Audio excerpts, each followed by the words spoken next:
Falando um pouco da rentabilidade dos fundos, acho que no primeiro dia útil acabou não saindo as cotas ainda, então só para fazer uma prévia, o macro deve ter subido perto de 1,33 no mês, ou dando 12,70 no ano, o macro plus 1,69, dando 21,90 no ano, contra o CDI em torno de 1,03 no mês e 4,34 no ano. Em termos de posição, eu acho que as maiores contribuições vieram das posições vendidas em Bolsa Americana. Depois eu explico por que exatamente, dado que a Bolsa ficou zerada no mês.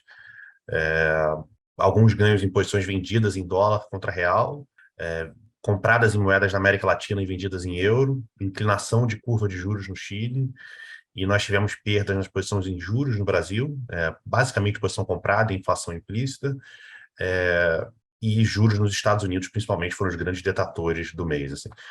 Falando um pouco de cenário e posições daqui para frente, acho que o Fernando foi muito feliz na colocação dele do que a gente está vendo de economia americana. A gente vê uma economia muito sólida, muito sólida.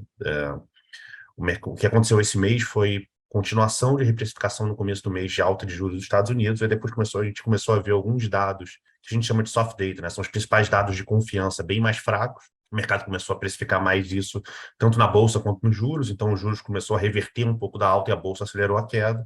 E, eventualmente, depois vieram os dados de vendas de casa nos Estados Unidos, que vieram bem mais fracos, e aí o mercado continuou se elufando e os juros realizaram bastante. A nossa visão são coisas bem diferentes, tá? Eu acho que os dados de confiança apontam muito, de um lado, as restrições de cadeia de oferta ainda acontecendo e o aperto de condições financeiras via queda de bolsa e alta de crédito. É, e o dado de housing, de vendas de casa, dizem muito mais sobre o aumento brutal de preços de moradia nos Estados Unidos do que efetivamente uma queda de demanda. Quando a gente vê os dados de demanda americana de consumo geral dos Estados Unidos está muito forte. Como o Fernando falou, as famílias têm uma poupança muito grande. Pela primeira vez, elas começaram a usar, a queimar essa poupança.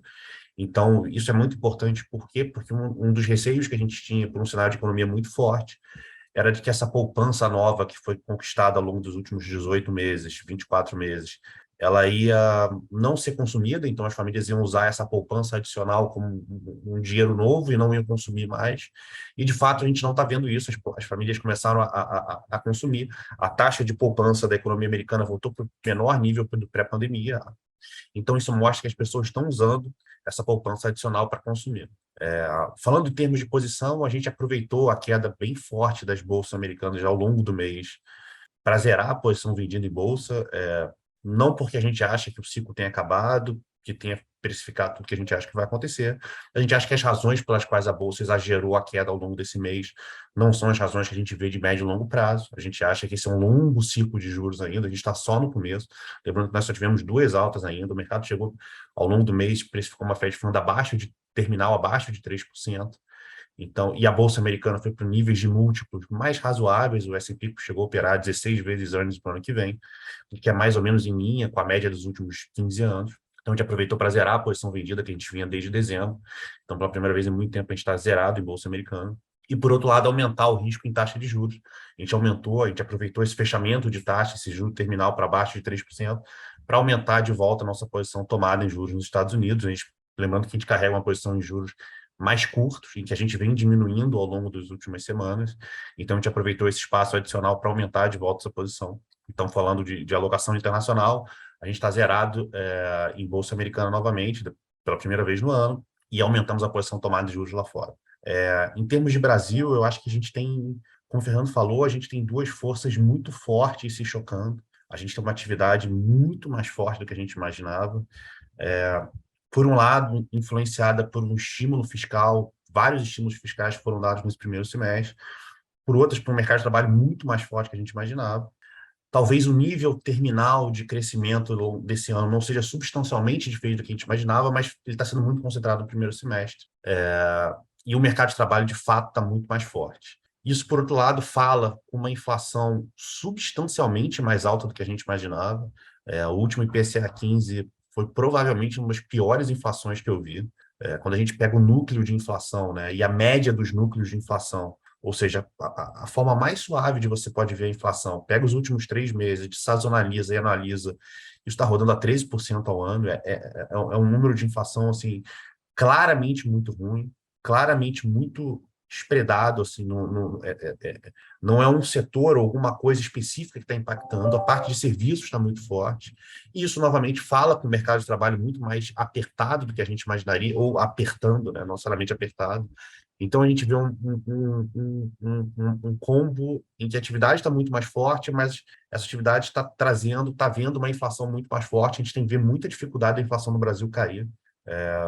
Se não fosse esse PLP 18 que o Fernando estava comentando, a gente ia ver o IPCA esse ano rodando hoje em torno de 9, 9,5% com projeção.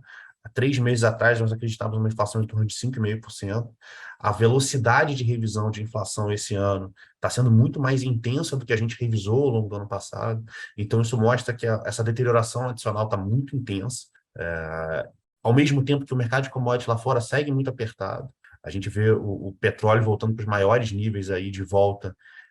Isso com a China nem começando a reabrir ainda, então a gente segue bem preocupado com esse ambiente inflacionário global, e principalmente no Brasil, tá? Então, nesse ambiente, a gente tem bastante receio de 2 anos de inflação rodando perto de 10%, se a gente pode reindexar a economia, se a gente pode ter uma inércia maior.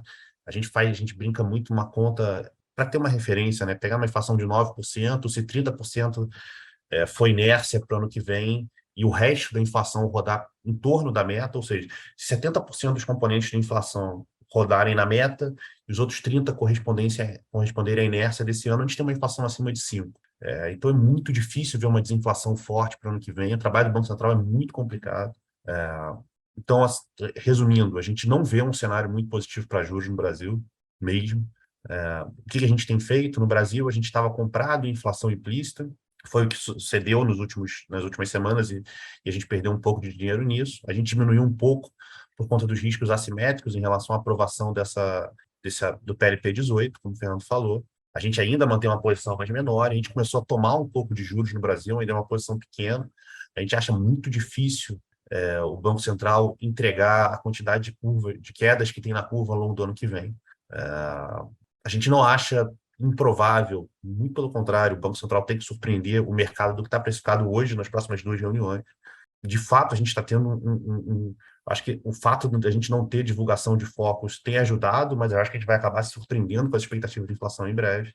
Então, olhando para o mercado de juros, a gente tem uma pequena posição tomada. A gente tem uma pequena posição vendida em dólar contra real. Quem nos acompanhou sabe que nos últimos meses a gente tinha um pouquinho comprado, ele quando bateu no 4,60 e poucos, a gente zerou um pouco acima de 5 e vendemos um pouquinho.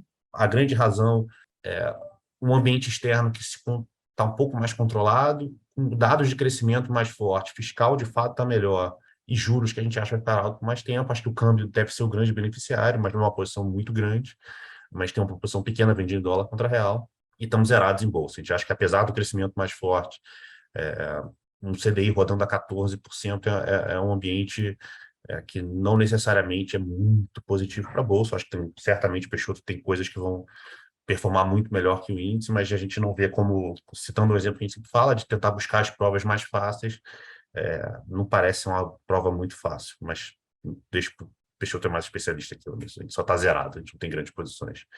Acho que é isso. Se alguém tiver alguma dúvida, no final eu falo aqui depois.